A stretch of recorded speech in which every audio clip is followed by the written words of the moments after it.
Itu terdapat memar di wajah bagian pipi kanan kiri, kemudian terdapat pendarahan di otak. Medannya cukup curam dan area untuk melakukan evakuasi itu sangat sempit. Dalam video milik Satreskrim Polres Wonogiri, terlihat saat pelaku pembunuhan perempuan yang jasadnya dicor di pekarangan rumah tengah menunjukkan lokasi pembunuhan.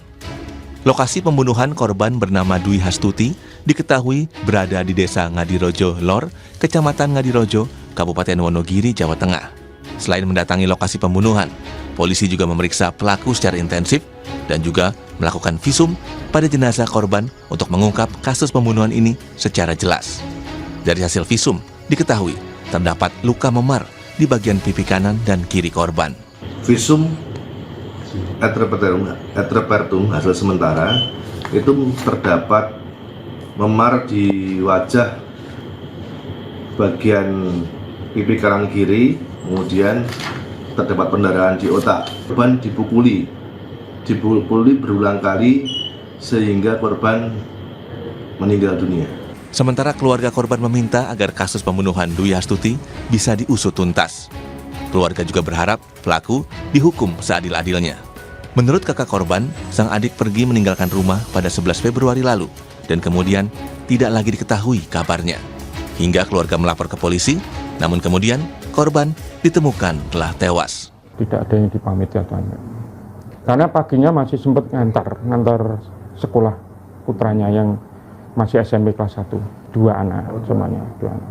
Dan mudah-mudahan tersangka diadili dengan seadil-adilnya untuk kedepannya atau selanjutnya itu kebijakan dari kepolisian. Saya yakin kepolisian bisa mengungkap sebersih-bersihnya dan seadil-adilnya.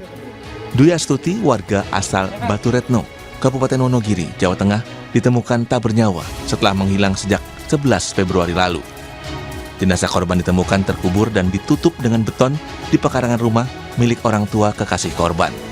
Korban ternyata dibunuh kekasihnya sendiri setelah terlibat cekcok usai korban minta untuk dinikahi. Diduga, pembunuhan ini juga dipicu karena pelaku yang memiliki utang pada korban sebesar 15 juta rupiah.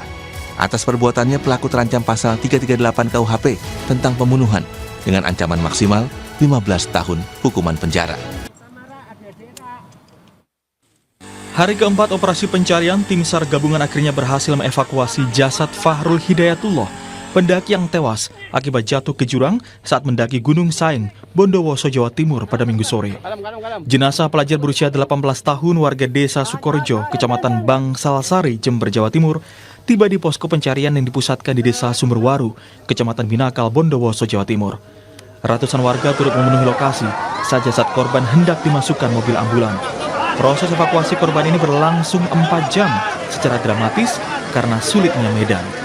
Ya, kendala medannya cukup curam dan area untuk melakukan evakuasi itu sangat sempit dan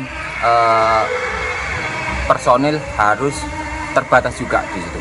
Tadi skemanya dari pos 321 itu estafet atau bagaimana?